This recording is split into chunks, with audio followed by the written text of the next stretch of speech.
And Scott Wright. TCOE says shift left, I say Scott right. Again, my name is Paul Tunick, and I'm really glad to be here. Someone has entered the conference. Wow, that's really annoying. Who's on the line? No one? Okay, I'll continue. Like I was saying, my name is Paul, and I'm glad to be here. Someone has entered the conference.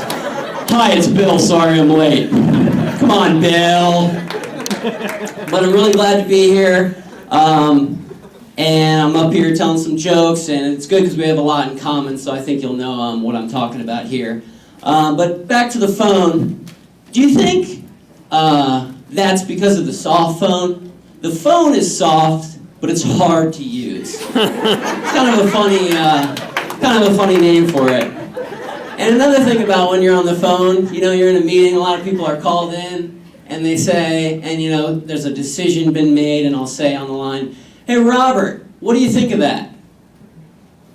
Then a few seconds later, Robert says, "Oh, sorry, I was on mute. What did you say?" Robert, my friend, being on mute does not prevent you from hearing the question. You weren't listening.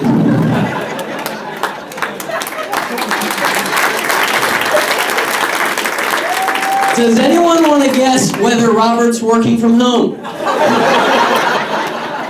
His Scrum update was,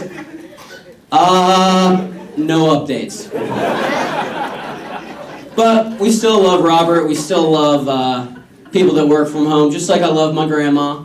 And my grandma, this is the Diversity Talent Show, my grandma actually came from Germany in 1954 on a boat to America. So that's a little diversity shout out there. But my grandma, she's still working on things because I was at my parents' house for the holidays, and you know, I got a gift from my grandma, and she gave me some money. And I said, "Thank you, Grandma." She said, "Now don't go spend it all in one place, Paul." And I said, "Grandma, this is a gift card. I literally have to. Like, do you want me to go to this Target and buy some there, and then go to this Target and buy something else there?" But gotta love your grandma. And you know, the thing about like my grandma and her generation, they had that moxie. She came over on a boat from a different country to here. I don't know if I could pull that off. And I think that's why people think that my generation, the millennials, are lazy. So I wouldn't say I'm lazy. My father would tell you otherwise. He calls it lazy. I call it efficient. But I do have lazy habits, working from home. And just to tell you a few of them, first off, I eat off of my iPad. I call it the iPlate. I'm eating off of Netflix. I mean, tell me you don't know anything about that. Also, my mother still washes my car. Mother Nature. Mother Nature, wow, she's beautiful. Speaking of beautiful, I'm a BSA. There's a B in there. So some people think BSA means Business Systems Analyst, but we all know it means Beautiful System Analyst. Whether it's the system that's beautiful or the analyst himself, that's for you to decide. But back to Mother Nature and beautiful weather. One thing that I realized is that being a BSA is kind of like being a weatherman. The weatherman goes out, what's the weather going to be tomorrow? What's the weather going to be this weekend? I'm at work. What are the requirements going to be for this work? What are the next requirements going to be for that work? And just like the weather, the business is always changing.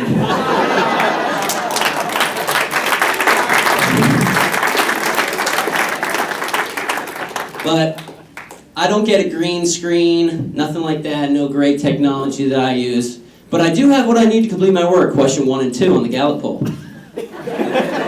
But I run a lot of meetings, a very good amount of meetings, and I finally realized what it's like to run a meeting, and the only way I can describe it is, you know when you're on a plane, and you've just been on a 5, 6, maybe 7.5 hour flight, and it's time for you to grab your overhead luggage from the compartment, and every single person on that plane is staring at you, judging you.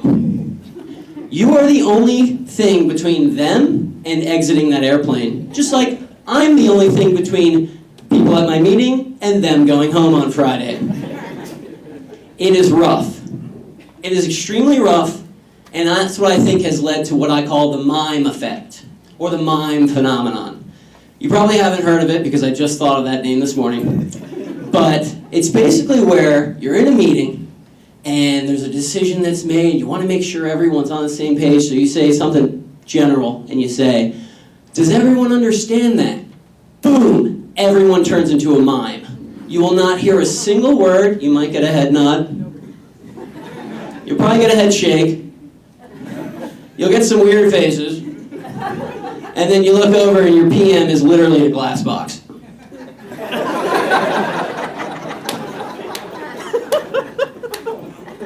So meetings are fun, but I did used to be a developer.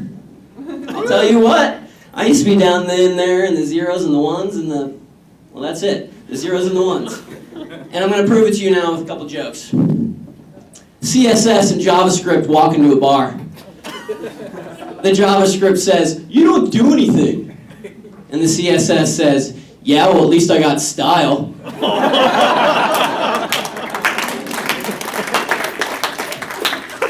The other day, I went to a data developer's house, and it was really weird because there was nowhere to sit. It was all tables, no chairs. I don't know. And honestly, I could keep going about client-side architecture, but I'll just give it a rest.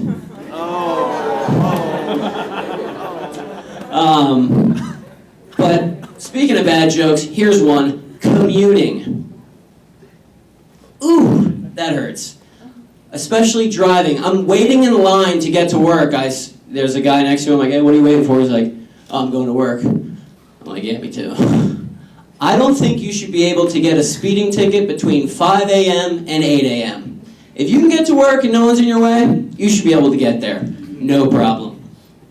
But there are a lot of bad drivers. I think I'm a good driver. Everyone lets me know by honking at me and waving. They're only waving one finger though, so I'm not really sure what that means. But it's funny because when I first started learning how to drive, I was really scared. I was like, I won't be able to remember push the blinker up or down for if I want to go right or left. And then I realized no one even uses that freaking thing. But you start in the car, you're in a little space, you get to work, now you're in a cubicle. Some of us still in cubicles, some of us in the office of the future with no cubicles. And a lot of people complained about that, but let's talk about that. This is the office of the future. Someone here knows what the future is like. We are at an investment company. We're gonna be okay. We're gonna be doing just fine. And to be honest, I am extremely glad there are no cubicles in the future. And it's just the word cubicle, you know? I think they should name it something else like rock box. Hey Robert, you want to come to my rock box? You want to rock out to some requirements in my rock box? And the real answer is no. Robert doesn't want to rock out to some requirements in my rock box because he is working from home.